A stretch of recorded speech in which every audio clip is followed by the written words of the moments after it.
नमस्कार मेरे दोस्तों, मैं आपका अपना आर के खन्ना आज एक बार फिर आपके सामने उपस्थित हूं, लेकर हमारा अपना प्रोग्राम यादों का सिलसिला।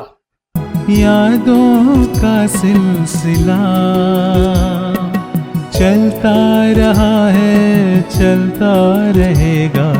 यादों का सिलसिला, यादों का सिलसिला, यादों का सिलसिला, यादों का सिलसिला, यादों का सिलसिला। आज हम बात करेंगे संजीव कुमार जी पे। संजीव कुमार हमारे इंडस्ट्री के हरि भाई। मेरे दोस्तों, संजीव कुमार जी जो जीवन भर कुंवारे रहे, अविवाहित रहे, उन्होंने शादी नहीं की। ऐसा नहीं था कि वो शादी करना नहीं चाहते थे, नहीं। एक समय आया था जब संजीव कुमार जी भी शादी करना चाहते थे। मेरे दोस्तों, हेमा जी के साथ उन्होंने कई फिल्मों में काम किया, सीता और गीता और भी कई फिल्में, बहुत हिट भी रही उनके साथ उनकी फिल्में। एक समय था जब संजीव कुमार जी हेमा मालिनी से शादी करना चाहते थे और काफ़ी हद तक हेमा और हेमा जी की फैमिली के लोग भी शादी के लिए एग्री हो गए थे। लेकिन बात जहाँ जहाँ जाके अटकी वो ये कि संजीव कुमार चाहते थे कि उनकी होने वाली पत्नी एक घरेलू महिला बनकर रहे, वो फिल्मों में काम ना करे और केवल परिवार को संभाले। ये बात हेमा मालिनी और उसकी फैमिली के लोगों को पसंद नहीं आई, वो इस बात पे एग्री नहीं हुए, इसलिए हेमा जी की तरफ से ये रिश्ता आगे नहीं बढ़ सका। उसके बाद संजीव कुमार जी के जीवन में आई सुलक्षणा पंडित। सुलक्षणा पंडित जी के बारे में तो इतना भी कहा जाता है कि वो संजीव कुमार के साथ उनके घर पे एक पत्नी की तरह ही रहती थी। दोनों के बीच प्यार था, अफेयर था। अक्सर उनके बारे में पत्र पत्रिकाओं में छपता रहता था, सुनने में खबरें आती रहती थी। लेकिन ये भी है कि संजीव कुमार जी ने सुलक्षणा पंडित जी से कभी भी शादी नहीं की। सच कहें तो हेमा जी से उनका शादी करने का जो ख्वाब टूटा, उसके बाद उनके दिल को ही उस ख्वाब ने ऐसा तोड़ दिया कि उनके मन से शादी करने का विचार ही निकल गया। उसके बाद उन्होंने दोबारा कभी शादी करने की सोची ही नहीं, वो उम्र भर कुंवारे रहे। और दूसरी बात, मेरे दोस्तों, आपने देखा होगा कि संजीव कुमार जी अक्सर अक्सर संजीव कुमार जी ने अपने जीवन में सबसे अधिक बूढ़े व्यक्ति के किरदार निभाए। बूढ़ा व्यक्ति जो अपनी उम्र से ज्यादा है। संजीव कुमार जी की जब उम्र रही होगी 28, 30, 32 के आसपास, तब भी वो 60, 65, 50 प्लस, 60 प्लस के रोल किया करते थे।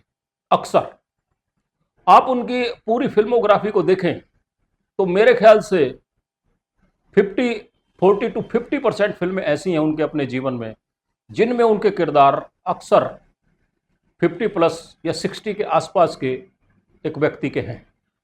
एक बार किसी ने उनसे पूछा था कि इस तरह से आप अक्सर बूढ़े व्यक्ति का किरदार ही क्यों निभाना पसंद करते हैं, जबकि आपकी उम्र के दूसरे अभिनेता हीरो बने रहना चाहते हैं, अपनी उम्र से ज्यादा का किरदार कोई करना ही नहीं चाहता।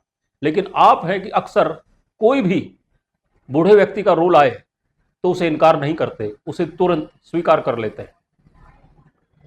मेरे दोस्तों, संजीव कुमार जी ने अपने एक दोस्त से एक बार कहा था कि मैं जानता हूं कि मैं कभी भी अपना बुढ़ापा नहीं देख पाऊंगा, इसलिए अपने आप को बूढ़े के रूप में मैं फिल्मी पर्दे पे देखना चाहता हूं और उसे देखकर मैं अपनी उस हसरत को पूरा कर लेता हूं कि जब मैं बूढ़ा होऊंगा तो मैं कैसा लगूंगा।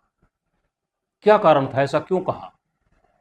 उसका कारण था संजीव कुमार जी के परिवार में अक्सर जितने भी लोग थे, काफी समय से एक सिलसिला चलता आ रहा था कि कोई भी व्यक्ति 50 या 55 की उम्र को क्रॉस नहीं करता था। उससे पहले ही जब उस उम्र में वो व्यक्ति पहुंचता था, संजीव कुमार जी के पिताजी, उनके ब्रदर, सभी लोग 50-55 साल की उम्र के आसपास पहुंचते पहुंचते इस दुनिया से विदा हो जाते थे। यही सब उनके जीवन में चल रहा था। इसी बात को लेकर उनके भीतर भी ये बात बैठ गई थी कि मैं भी 50 क्रॉस नहीं कर पाऊंगा। यही वजह थी कि वो अक्सर अपने आप को एक बूढ़े के किरदार में पर्दे पर देखते थे और उसी में अपने उम्र के बुढ़ापे के को भोग कर उस सुख को प्राप्त करते थे। मेरे दोस्तों, आपको अगर याद हो तो मैं आपको बताना चाहूँगा, नहीं पता होगा तो मैं आपको बता रहा हूँ। जिस दिन संजीव कुमार जी की डेथ हुई उस दिन अभिनेता सचिन पेगावकर उनसे मिलने गए। उन दिनों संजीव कुमार साहब काफ़ी बीमार चल रहे थे, उन्हें हार्ट की सर्जरी वगैरह हुई थी, हार्ट की प्रॉब्लम से वो गुजर रहे थे।